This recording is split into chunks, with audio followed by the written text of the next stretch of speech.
En Rusia, los camiones que conforman una caravana de ayuda para Ucrania permanecen en la ciudad de Voronezh, ubicada al suroeste del país. Naciones Unidas indicó que la caravana de ayuda se ha convertido en una fuente de conflicto para Ucrania y al mismo tiempo describen el movimiento de Rusia como un acto de cinismo diseñado para avivar una rebelión prorrusa que ya ha cobrado la vida de casi 1000 personas. Ucrania declaró que aceptará la ayuda humanitaria de Rusia con la condición de que sea revisada y repartida por representantes de la Cruz Roja. Rusia se refirió a las acusaciones respecto a que la caravana era un pretexto de invasión a Kiev como algo totalmente absurdo.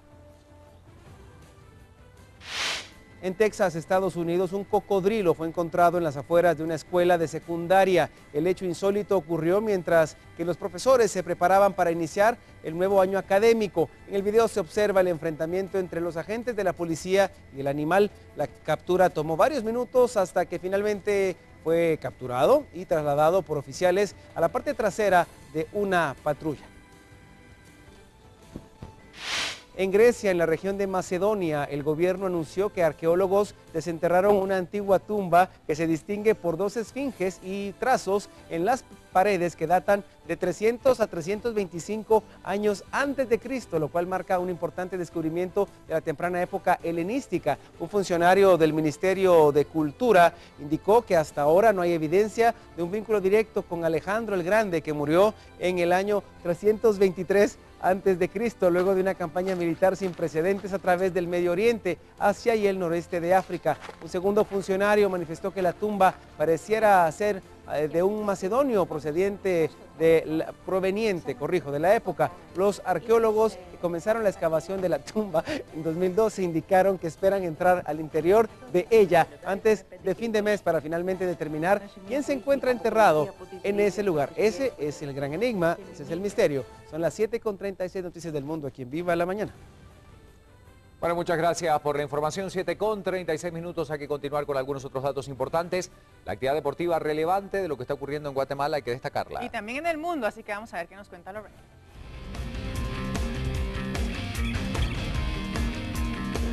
Continuamos con más noticias y en nuestro segmento del deporte internacional destacamos finales de fútbol, la primera en América, donde el San Lorenzo de Argentina ganó por primera vez en su historia la Copa de Libertadores de América, que le da el derecho a participar en el próximo Mundial de Clubes.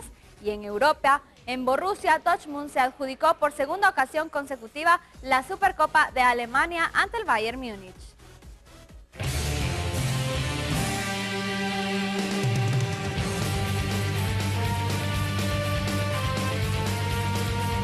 Lorenzo de Almagro se proclamó campeón de la Copa Libertadores de América 2014, luego de vencer por la mínima diferencia al Nacional de Paraguay y con un global de 2-1 levantó por primera vez en su historia el título que le hacía falta. El héroe de la noche fue Néstor Ortigoza, quien por la vía del penal marcó el único tanto del partido y así levantó a todos los aficionados del nuevo gasómetro para alcanzar su primer campeonato continental. En el juego de ida, ambos equipos se habían empatado un gol en partido realizado en Asunción, Paraguay hace 8 días.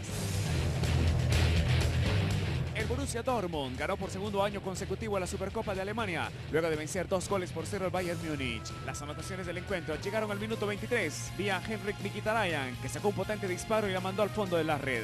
En el complemento llegó el segundo gol en una asistencia por derecha, donde apareció Pierre Aubameyang, quien de cabeza puso el 2-0 al minuto 62. Hay que recordar que el año pasado ambos equipos se enfrentaron y el Bayern volvió a perder con un 4-2. Ahora no contó con 3 hombres importantes: Arjen Robben, Bastian Schweinsteiger y Frank Ribéry. Esto fue lo más relevante del deporte internacional.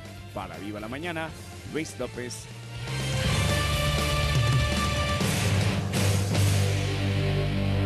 Esta es la información deportiva de la jornada, pero aún hay más en Viva la Mañana.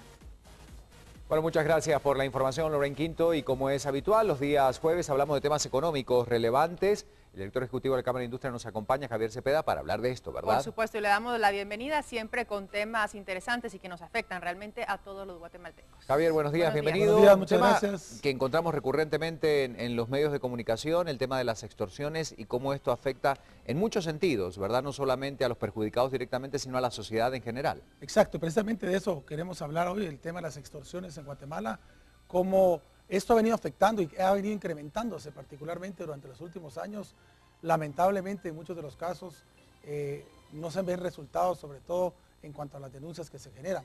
Y las extorsiones términos generales nace un poco desde parte del crimen organizado, como los actores intelectuales y las pandillas juveniles terminan siendo los autores que ejecutan estas acciones, y pues cada día vemos que este fenómeno está creciendo, y sobre todo en términos de las denuncias. Las denuncias probablemente no se han incrementado, pero no por eso quiere decir que han bajado las extorsiones. Se han incrementado porque la población cada día más se niega a generar denuncias, se niega realmente a poder darle seguimiento a las denuncias porque no ve resultados. Y ahí tenemos otro caso más donde el organismo judicial y los juzgados tienen una labor muy importante que hacer para contrarrestar las extorsiones, porque de nada sirve que se capturen a las personas que hacen extorsiones si finalmente no se va a tener un resultado final. Durante el año 2010 y 2011, el total de denuncias recibidas en la Policía Nacional Civil sumaron alrededor de 12.250 casos, mostrando el año recién terminado un incremento de más o menos el 5%. Sin embargo, las autoridades vemos que por un lado tratan de hacer unos esfuerzos, pero no hay acciones coordinadas entre los distintos actores, porque es una actuación entre el Ministerio Público, el Ministerio de Gobernación, pero el organismo judicial tiene una actuación muy importante para realmente generar un castigo. Se han generado también inclusive algún tipo de leyes, algún tipo de acciones para bloqueos de celulares en las cárceles, que es de donde se generan la mayor cantidad de extorsiones, y no ha habido un resultado realmente concreto para bajar las extorsiones.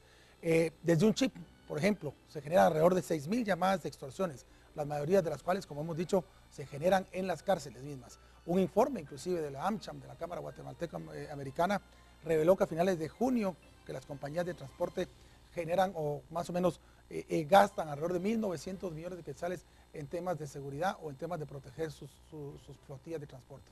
Es así como que el panorama de la inseguridad en el tema de las extorsiones realmente, aunque estamos claros que no es un fenómeno que es de este periodo de gobierno particular, sino que viene de mucho tiempo atrás, el panorama de la inseguridad en tema de extorsiones no ha mejorado, y es por eso que desde Cámara de Industria hacemos un llamado a las autoridades a una mayor coordinación entre los distintos actores para poder contrarrestar, y que realmente se contrarreste también el tema de los celulares en las cárceles, que no es que deba de legislarse o no es que deba generarse leyes para cómo contrarrestar las llamadas, sencillamente no deberían haber teléfonos celulares en las cárceles.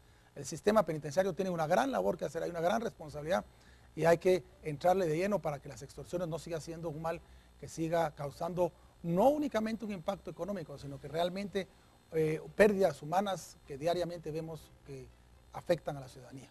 Terrible el caso realmente. Y son muchas las consecuencias, como bien precisabas. Gracias, Javier, por acompañarnos esta mañana. Gracias. La posición de la Cámara de Industria, que nos acompaña todos los jueves hablando de temas económicos. Javier Cepeda, su director ejecutivo, en el estudio.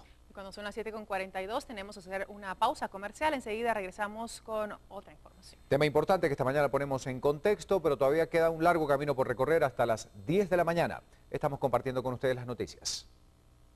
Comprando productos de contrabando solucionamos un problema económico de la bolsa. Eso es pan para hoy, hambre para mañana, porque al final estamos generando un mayor problema en el país. O sea que no se dejen sorprender, no crean que por obtener productos más baratos están consiguiendo solucionar un problema económico. En el caso del Ministerio Público,